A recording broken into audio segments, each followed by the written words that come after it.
नमस्कार दोस्तों, स्वागत है आपका एक्सपेरिमेंट इन्फो में। आज का जो हमारा क्लास होने वाला है उसका टॉपिक है developing of school and community as a learning resource. तो हम किस तरीके से स्कूल को और कम्युनिटी को लर्निंग रिसोर्स के तौर पे डेवलप कर सकते हैं। एंड वीडियो शुरू करने से पहले अगर आपको वीडियो अच्छी लगती है तो प्लीज़ वीडियो को लाइक कर दिया करें, शेयर कर दिया करें और कमेंट करना ना भूलें।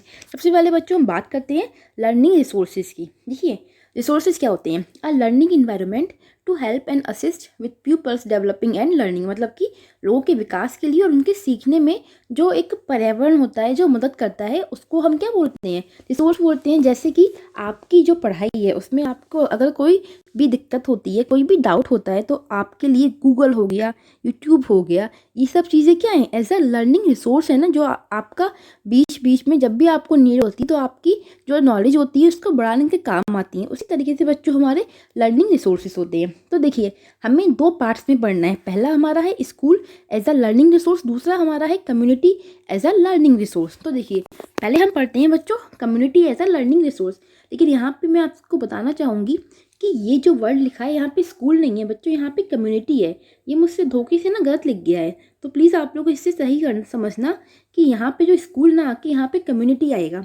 ओके, ये कम्युनिटी के वो एरियाज़ हैं जो कहीं ना कहीं लर्निंग को इन्हांस करने का काम करती है। देखिए, पहला हमारा है गाइडेंस सर्विस, दूसरा है लेक्चर ऑफ गेस्ट हो गया। एक एक करके मैं इन सबको मतलब एक्सप्लेन करने वाली हूँ आगे। फिर हो गया कम्युनिटी पार्टिसिपेशन, फिर हो गया सिटीजन एक्शन। ये सारी चीज़ें हैं, ये मैंने फ्लो चार्ट का जो डायग्राम है उस तरीके से आपको बना दिया है क्योंकि ये बच्चों कीवर्ड्स है एक तरीके से। ठीक है, तो अब हम आगे बढ़ते हैं, इसको समझते हैं एक एक करके। पहला हो गया हमारा गाइडेंस सर्विस, मतलब कि निर्देशन सेवा। जो जैसे कि old members of community expect of different area can help learners bye there valuable guidance. कि जो विभिन्न क्षेत्रों के जो सामुदायिक विशेषज्ञ होते हैं वो क्या करते हैं, उनके अपने पुराने एक्सपीरियंस होते हैं, तो उन एक्सपीरियंस को अगर वो ऐसा गाइडेंस फॉर्म में जो लर्नर्स हैं उनके साथ में शेयर करेंगे तो जो बच्चे होंगे वो नई नई चीज़ों को जान पाएंगे, समझ पाएंगे। जैसे कि आपके जो घर होता है उसमें जो आपके दादी बाबा होते हैं, नाना नानी होते हैं, वो सब क्या होते हैं? एल्डर्स होते हैं।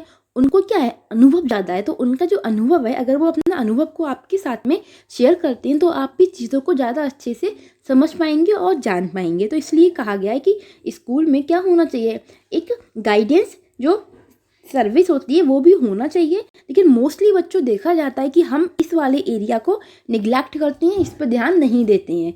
ठीक है, देखिए अब हमारा सेकंड टॉपिक आता है बच्चों लेक्चर ऑफ गेस्ट। जैसे कि कभी कभी आपने देखा होगा आपके स्कूल्स वगैरह में गेस्ट टीचर्स आते हैं ना, वो कुछ टाइम के लिए आते हैं, किसी पर्टिकुलर सब्जेक्ट पढ़ाते हैं और फिर चले जाते हैं।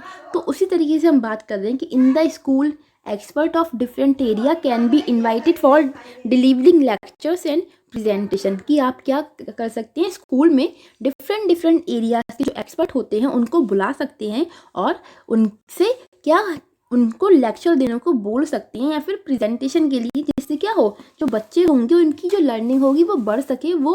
वो बिना जाने भी, मतलब बिना इतना एक्सप्लोर किए भी बहुत सारे जो विषय होते हैं उनके बारे में काफ़ी अच्छी बातों को समझ सकें। जैसे कि वो एरिया कौन कौन से हो सकते हैं, सोशल वर्कर हो सकता है, इसमें हमारे एनजीओज वगैरह आते हैं बच्चों, मैथमेटिशियन हो सकता है, डॉक्टर हो सकता है, साइंटिस्ट हो सकता है, स्पोर्ट्स पर्सन हो सकता है। ये बच्चों एक तरीके से हमारा ऐसे है कि आप समझिए, जब आप लोगों ने पॉलिटी तो पढ़ा होगा है ना, तो पॉलिटी में आप लोग राज्यसभा को पढ़ते होंगे, तो उसमें एक मतलब कहा जाता है कि जो राष्ट्रपति होता है वो क्या करता है, 12 जो मेंबर्स होते हैं उनको डिफरेंट फील्ड से मतलब नॉमिनेट करता है। वो 5 हमारी फील्ड्स होती हैं, उन 5 फील्ड से 12 लोगों को नॉमिनेट करता है राज्यसभा में। क्यों करता है? क्योंकि उन डिफरेंट जो फील्ड्स हैं, जैसे स्पोर्ट्स हो गया, लिटरेचर हो गया, तो इन सब से अगर वो एक एक मेंबर को, एक या दो मेंबर को अपॉइंट करता है तो वो वहाँ के जो क्षेत्र है उनके बारे में जो विशेष ज्ञान है वो जान सके और उनको लेके जो उनको इम्प्लीमेंटेशन करना है, रूल बनाने हैं, वो सब हो सके। ऐसे ही हमारे स्कूल में भी होना चाहिए, लेकिन होता नहीं है उतना।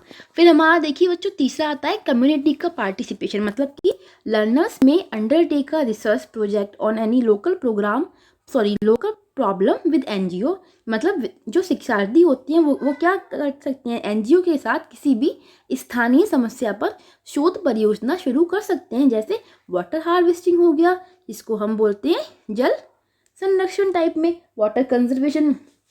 तो कोई भी मतलब टॉपिक लिया, मुद्दा लिया समाज से संबंधित, तो उसके साथ में वो जो पर्टिकुलर एरिया है वहाँ की जो प्रॉब्लम्स है उसको लेके रिसर्च होती है। तो एनजीओ वगैरह भी इसमें हेल्प कर सकती हैं। इन एन इंटर्नशिप प्रोग्राम भी हो सकता है एट अ लोकल लेवल। अब ऐसा नहीं कि अगर बच्चा रहता है बिहार में तो उसको जाके दिल्ली में करना है, जहाँ रहते हो वहीं पे आपको कर लेना चाहिए। And get some experience and recognition, जिससे बच्चों को एक्सपीरियंस भी मिलता है और साथ में पहचान भी मिलती है। जब आपने देखा होगा कभी कभी आपका जो आपके घर घर पे कुछ लोग आते हैं, एक टीम से होते हैं, फिर वो बताते हैं कि मैं यहाँ से आया हूँ और मुझे इसलिए भेजा गया है आपके घर के बारे में एक सर्वे लेने के लिए। तो वो क्यों होता है, वो बच्चों को हम एक्सप्लोर करा रहे हैं, उनको कम्युनिटी में मतलब भेजकर कम्युनिटी के थ्रू चीज़ों को जान सकें, थोड़ा कम्युनिकेट कर सकें। फिर आता है बच्चों सिटीजन एक्शन, कि learners not only learn from the and in their community but they also apply what they are learning from this resource. Learners क्या करते हैं, ना केवल सीखते हैं समुदाय से, बल्कि वो जो भी उनने सीखा है उसको समुदाय पे, कम्युनिटी पे अप्लाई भी करते हैं। लर्नर्स कैन इन्फ्लुएंस चेंज और return to the community in some meaningful way. और लर्नर्स क्या होते हैं, जो शिक्षार्थी होते हैं, वो कभी कभी जो समाज होता है उससे बड़ा इन्फ्लुएंस भी खाते हैं, कभी कभी उसको चेंज करने की भी कोशिश करते हैं। जैसे कि आपने देखा होगा अक्सर बच्चे जो होते हैं स्ट्राइक वगैरह करते रहते हैं, आंदोलन पे बैठे रहते हैं, धरने देते रहते हैं। तो ये सब चीज़ें क्या है, बच्चे ने समाज से ही सीखी हैं और समाज पे ही लागू करता है। अगर बच्चे को कोई भी मतलब जैसे आपकी पढ़ाई हो गई, उसमें लग रहा है कोई चीज़ फेयर नहीं हो पा रही है, तो उसको हटाने के लिए या फिर अपनी आवाज़ को सरकार तक पहुंचाने के लिए बच्चे क्या करते हैं, धरने पे बैठ जाते हैं।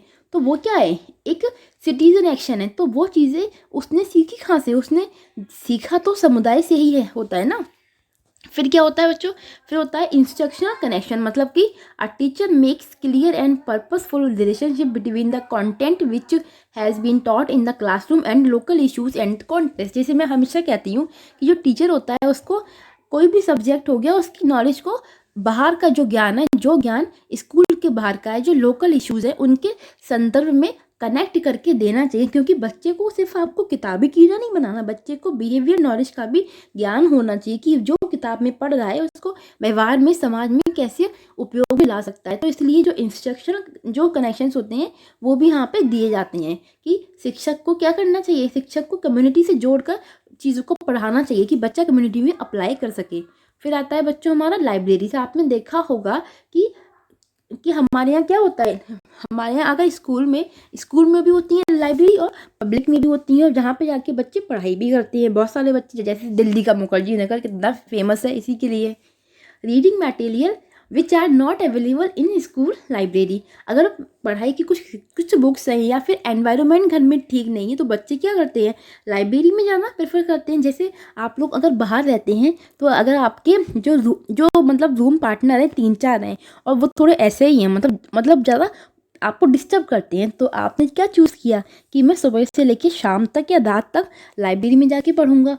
तो ये हम क्या करते हैं, जो लाइब्रेरी है वो हमारा कम्युनिटी का हिस्सा होती है ना एक तरीके से। तो ऐसे भी बच्चा अपनी लर्निंग को इन्हेंस करता है। फिर आता है बच्चों नेचर से सेंटर। यहाँ पे हम बात करेंगे नेचर के संदर्भ में कि many of nature centre offer home schooling classes and resources, जिसको हम ट्यूशन बोलते हैं या फिर होम स्कूलिंग भी बोलते हैं, as well as apprenticeship opportunities, मतलब कि प्रकृति के कई केंद्र होम स्कूलिंग कक्षाओं और संसाधनों के साथ साथ शिक्षुता के अवसरों की भी पेशकश करते हैं। जैसे आपके क्या होते हैं स्किल सेंटर्स होते हैं, कंप्यूटर के हुए, बाकी भी जो आप में छोटी मोटी स्किल्स होती हैं उसको डेवलप करने के। बाकी क्या होता है, अगर बच्चा स्कूल में भी पढ़ता है तो साथ ही में आजकल का तो ट्रेंड बन गया है कि होम स्कूलिंग देना, होम ट्यूटर बुलाना या फिर ट्यूशन पढ़ाना। तो वो सारी चीज़ें क्या है, बच्चा अपनी कम्युनिटी से सीख रहा है ना। ट्यूशन जाना, होम ट्यूशन हुआ या फिर ट्यूशन हुआ, ये सब चीज़ें हमारी किस में आती हैं, कम्युनिटी में आती हैं।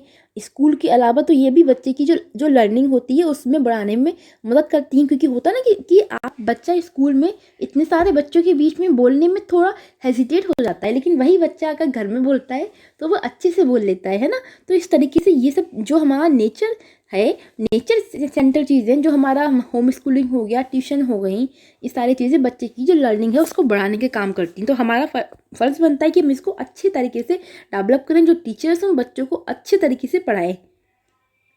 फिर आता है म्यूजियम एंड हिस्टोरिकल साइट्स। ये सब आप लोग जानते हैं कि म्यूजियम्स हुए, हिस्टोरिकल साइट्स हुई, ये तो बहुत अच्छी वे है बच्चे की जो जो ज्ञान है इसको बढ़ाने का। जैसे कि आज small group of learners experiment with N interactive museum exhibit, मतलब कि शिक्षार्थियों का क्या एक छोटा समूह एक इंटरेक्टिव संग्रहालय प्रदर्शनी के साथ प्रयोग करता है। मतलब आपने क्या किया, बच्चों के ग्रुप को आप लेकर म्यूजियम में, अब आपको पता है म्यूजियम में जाते हो तो वहाँ पे डिफरेंट चीज़ें होती हैं, और वहाँ पे वो भी होते हैं जो आपको उस म्यूजियम के बारे में जो भी इंफॉर्मेशन होती है, कब बना कब नहीं बना, किसकी याद में बना, क्यों बना, ये सारे जो मतलब क्वेश्चन आंसर्स होते हैं उसका आंसर देते हैं, आपको बताते हैं। तो बच्चा क्या है इस तरीके से विजुअल करके चीज़ों को समझ रहा है, चीज़ों को जानना, क्योंकि हर चीज़ तो बच्चों किताबों में नहीं हो सकती, कुछ चीज़ आपको प्रैक्टिकली नॉलेज के थ्रू भी एक्वायर करनी पड़ती है। तो म्यूजियम हो गया, हिस्टोरिकल, आपके जो हिस्टोरिकल प्लेस होते हैं जैसे ताजमहल हो गया, या फिर बहुत सारी चीज़ें हैं, बुलंदशहर हो गया, या फिर दुनिया भर की चीज़ें हैं, आपके टेम्पल्स हुए जो कि हमारे इतिहास की क्या है, शान है। तो ये सारी चीज़ें क्या है हमारे इतिहास को बयां करती हैं। तो बच्चा को अगर हम हिस्टोरिकल जो प्लेस होती हैं वहाँ पे लेके जाते हैं तो वहाँ पे बच्चा जानता है, अच्छा मेरे जो पूर्वज थे उन्होंने इस तरीके से इस चीज़ का निर्माण कराया, जो उस पर्टिकुलर प्लेस की जो स्टोरीज होती हैं बच्चों को पता लगती है। इससे बच्चे की जो लर्निंग होती है वो इन्हेंस होती है।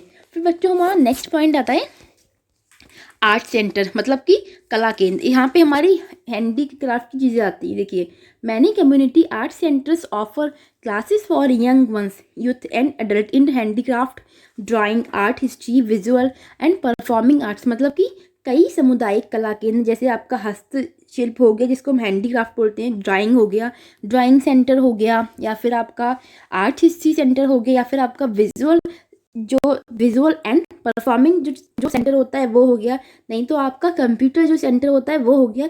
ये जो छोटी मोटी सारी चीज़ें होती हैं, सेंटर होते हैं, क्या करते हैं बच्चे की जो लर्निंग होती है उसको बढ़ाते हैं। बच्चा यहाँ पे जाता है, डिफरेंट स्किल को सीखता है और अपनी हर स्किल में मास्टरी करता है। जैसे अगर हम हैंडीक्राफ्ट की बात करें तो यहाँ पे क्या होता है, बच्चे को चीज़ों को बुनना या फिर चीज़ों को क्या बुनना वगैरह हम सिखाते हैं। तो बच्चा क्या बेसिक चीज़ों को सीख रहा है। जैसे आपने पढ़ा भी होगा, जब बहुत टाइम पहले की गवर्नमेंट मतलब मोदी जी ने एक अपना इनिशिएटिव भी स्टार्ट किया था, स्किल इंडिया प्रोग्राम था, जहाँ पे आप बहुत सारे जो स्किल के जो सेंटर थे वो खोले गए थे, जहाँ पे बच्चों को कंप्यूटर की जो नॉलेज होती है वो फ्री में प्रोवाइड करना, बाकी बहुत सारी चीज़ें की गई थी। तो ये क्या है, हम समुदाय के रूप में बच्चों की जो नॉलेज है उसको बढ़ा रहे हैं। ये सब तो आप लोग भी जानते हैं कि स्कूल में जो आप ज्ञान लेते हैं वो स्कूल तक काम आता है, बाकी लाइफ में काम आता है, लेकिन जो प्रैक्टिकल नॉलेज होती है वो लाइफ टाइम काम आती है। आप में एक स्किल तो एटलीस्ट ऐसी होनी चाहिए जिसमें आप खुद को कह सकें कि हाँ मैं इसमें